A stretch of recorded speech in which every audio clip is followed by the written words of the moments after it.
राज्यामध्ये 30 सप्टेंबरपर्यंत कोकण, मध्य महाराष्ट्र आणि मराठवाड्यात अतिवृष्टीचा इशारा देण्यात आलाय। मुंबई, ठाणे, पालघर, रायगड, रत्नागिरी, सिंधुदुर्ग या जिल्ह्यांमध्ये जोरदार पावसामुळे पुराच्या धोक्याची शक्यता वर्तवण्यात आली आहे। त्यामुळे नागरिकांनी सतर्क राहावं असं आवाहन प्रशासनानं केलंय। या संदर्भातली अधिकची माहिती जाणून घ्यायला अविनाश पवार आपल्या सोबत आहेत। अविनाश, कोणकोणत्या जिल्ह्यांना नेमका कोणता अलर्ट देण्यात आलाय?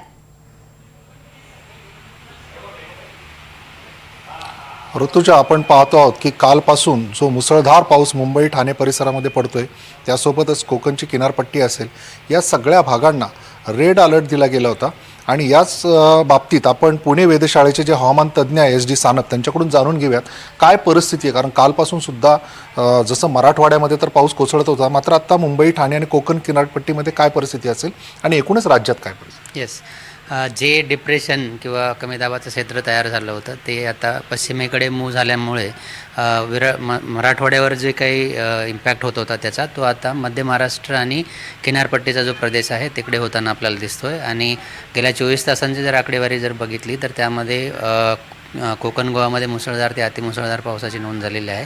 मुंबईमध्ये सुद्धा मुसळधार पावसाची नोंद झालेली आहे आणि मध्य महाराष्ट्रातील बहुतांश जिल्ह्यांमध्ये सुद्धा मुसळधार पावसाची नोंद गेल्या 24 तासांमध्ये दिसून आहे। एकूणच आता काय परिस्थिती असेल? कारण कोकण किनारपट्टी असेल, मुंबई ठाण्यामध्ये, आणि एकूणच जिल्हा वाईज आपण जर पाहिलं तर काय परिस्थिती असेल? येणारे 4 ते 5 दिवसांचा जर विचार कराल तर आज येणारे 24 ते 48 तास महत्त्वाचे आहेत, ज्यामध्ये आपण बघू शकतो की कोकण गोवा असेल तिथं रेड अलर्ट दिला गेलेला आहे। त्यानंतर मध्य महाराष्ट्रातील घाटमाथ्यांसाठी रेड अलर्ट दिला गेलेला आहे। स्पेशली उत्तर मध्य महाराष्ट्रातील काही जिल्हे आहेत ज्यामध्ये नंदुरबार, धुळे, त्यानंतर जळगाव यामध्ये रेड अलर्ट आहे। मध्य महाराष्ट्रातील इतर जिल्ह्यांमध्ये ऑरेंज अलर्ट आहे आजच्यासाठी। उद्यासाठी मध्य महाराष्ट्र आणि कोकण किनारपट्टीवर आपण ऑरेंज अलर्ट दिला गेलेला आहे आणि डे 3 पासून म्हणजेच परवापासून 30 तारखेपासून बऱ्याच ठिकाणी पावसाची तीव्रता कमी होण्याचे चान्सेस आहेत।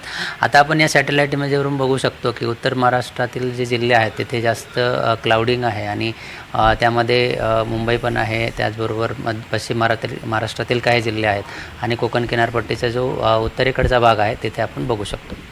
एकूणच आपण जर ही परिस्थिती पाहिली तर जिल्ह्यामध्ये प्रत्येक आपल्याला काय सांगता येईल? कारण सगळ्याच मराठवाड्यामध्ये तर आता पाऊस धोधो कोसळतोच आहे, मात्र सगळे जे जिल्हे आहेत महाराष्ट्रामध्ये सगळ्यांना चिंता लागलेली आहे, कारण सगळीकडेच पाऊस हा कोसळतो आहे। येस, आता आपण जर आजचा जर अंदाज बघाल तर जसं मी आधी सांगितलं तर उत्तर मध्य महाराष्ट्रातील जिल्हे आणि उत्तर कोकण किनारपट्टीचे जिल्हे आहेत त्यांच्यासाठी रेड अलर्ट आहे आणि इतर जे उर्वरित जे जिल्हे आहेत महाराष्ट्रातील ते येलो अलर्ट आहे, ज्यामध्ये काही ठिकाणी मुसळधार पावसाची शक्यता आहे तर काही ठिकाणी विजेच्या कडकडाटासह पाऊस होण्याची शक्यता 28 तारखेला आहे। आणि 29 तारखेचं जर बघाल तर फक्त उत्तर मध्य महाराष्ट्र आणि उत्तर कोकणातले एखाद 2 जिल्हे सोडले आणि घाटमाथे जर सोडले तर इतर ठिकाणी वॉर्निंग्स कमी होताना आपल्याला दिसत आहेत। तो आपण असं म्हणू शकतो की 30 तारखेपासून महाराष्ट्रातील बहुतांश ठिकाणावरून पाऊस कमी होईल असं एकंदरीत दिसतंय।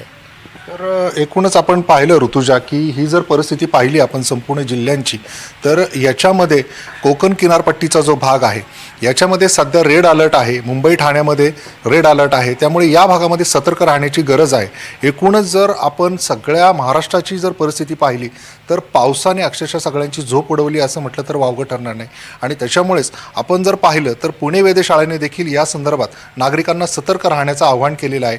मुंबई ठाण्यामध्ये आता पाऊस ज्या पद्धतीने पडतोय तोच 29 पर्यंत हा पाऊस असाच पडणार आहे आणि पुढे हा जो पाऊस आहे तो कमी होईल अशी काही समाधानकारक जे अंदाज आहे। आणि या अलर्टनुसार आता सर्वांनी काळजी घ्यायची।